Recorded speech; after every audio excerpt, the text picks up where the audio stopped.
मनीष सिसोदिया को नहीं मिली राहत, ये इस वक्त की सबसे बड़ी खबर है।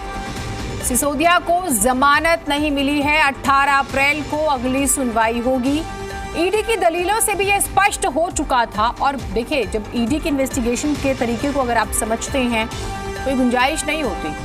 अगर आप सस्पेक्ट भी हैं तो ईडी बहुत सख्ती के साथ इन्वेस्टिगेशन करती हुई यहाँ पर नजर आ रही है। और दलीलें जो रखी गई हैं वो तो साफ तौर पर कहते हैं कि बहुत बड़ा रोल रहा है। और एक तर्क भी था, वो ये कि पॉलिसी तो दिन के उजाले में बनाई जाती है, रात के अंधेरे में नहीं। राजूराज, ये जो दलील थी ये अपने आप में समझ में आ रही थी कि किस तरह से ईडी अपना शिकंजा और तेजी से कसने वाली है। राहत नहीं मिली।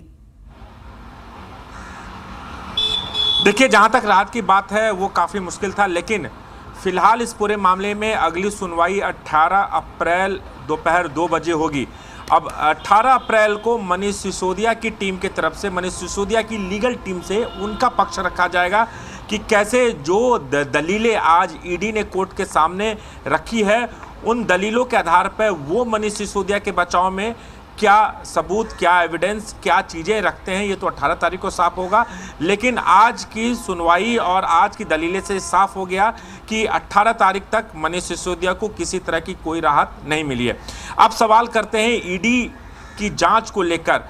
ईडी ने इस पूरे मामले में जो जांच की है, तमाम जो तथ्य कोर्ट के सामने रखे हैं, वो इस पूरे मामले में जो दूसरे विटनेस हैं, जो दूसरे गवाह हैं, उनके बयान के आधार पर सबूतों को टटोला गया, निकाला गया। तमाम वो मेल जो मेल किए गए, कैसे सेपरेटली मेल किया गया, कैसे जीओएम को क्या बताया गया, नहीं बताया गया, इन आधारों पर आज अपनी कोर्ट के सामने दलील रखी है।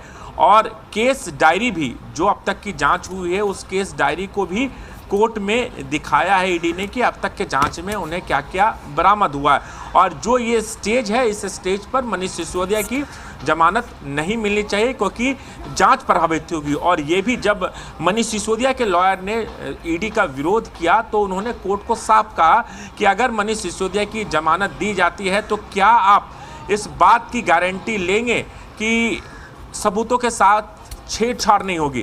काफ़ी महत्वपूर्ण बात को आज ईडी ने कोर्ट के सामने रखा। और अब इस पूरे मामले में अगली सुनवाई 18 तारीख को होगी। यहाँ आपको ये भी बता देना चाहूँगा कि मनीष सिसोदिया 17 अप्रैल तक न्यायिक हिरासत में है, यानी 17 अप्रैल को एक बार फिर से उन्हें कोर्ट में पेश किया जाएगा। और हो सकता है कि उनकी न्यायिक हिरासत एक बार फिर बढ़ जाए, क्योंकि उनकी सीबीआई वाले मामले में जमानत याचिका को कोर्ट ने ऑलरेडी खारिज कर चुकी है। ईडी वाले मामले में सुनवाई 18 अप्रैल को होनी है। तो फिलहाल मनीष सिसोदिया को किसी तरह की राहत दिखती हुई नजर नहीं आ रही।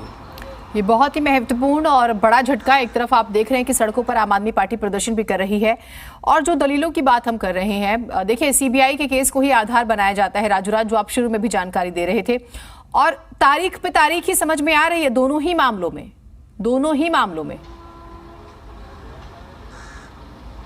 देखिए, पैरेलल अलग अलग इन्वेस्टिगेशन चल रहा है इस पूरे मामले में। सीबीआई जिस मामले में, आबकारी मामले में भ्रष्टाचार के तहत केस दर्ज कर उसमें जांच कर रही है, वहीं ईडी जो पैसों का जो ट्रांजैक्शन हुआ है पीएमएलए के सेक्शन 3 के तहत केस दर्ज कर उस मामले में जांच कर रही है। दोनों मामलों में, सीबीआई वाले मामले में तो जमानत मिलना थोड़ा सा तो आसान बिल्कुल दिखता है, लेकिन पीएमएलए मामले में जमानत के लिए जो अर्जियां लगाई जा रही है, जो तारीखें लगाई जा रही हैं, उसमें थोड़ी मुश्किल ज़रूर होगी। क्योंकि ठीक इसी पैटर्न पे आप देखिए, सत्येंद्र जैन पिछले 9 से 10 महीने से लगातार जेल में बंद है। और पीएमएलए के तहत जो पैसों का लेन देन हुआ, उसमें जो धोखाधड़ी हुई, जो घपला हुआ, जो घोटाला हुआ, उसे लेकर आज तक उन्हें जमानत नहीं मिली है। वहीं दूसरी ओर अभी जो जमानत की बात चल रही है, मनीष सिसोदिया की जमानत याचिका पर जो सुनवाई चल रही है, वो सुनवाई ईडी वाले मामले में चल रही है, क्योंकि सीबीआई वाले मामले में कोर्ट ने पहले ही उनकी जमानत याचिका खारिज कर चुकी है। और उस मामले में Manish Sisodia already Delhi high court का रुख कर चुके हैं। अब देखना होगा, अगर ईडी उनके जमानत याचिका को खारिज करती है या फिर उन्हें जमानत नहीं देती है, तो उनके पास जो दूसरा कानूनी विकल्प है वो हाई कोर्ट जाने का है।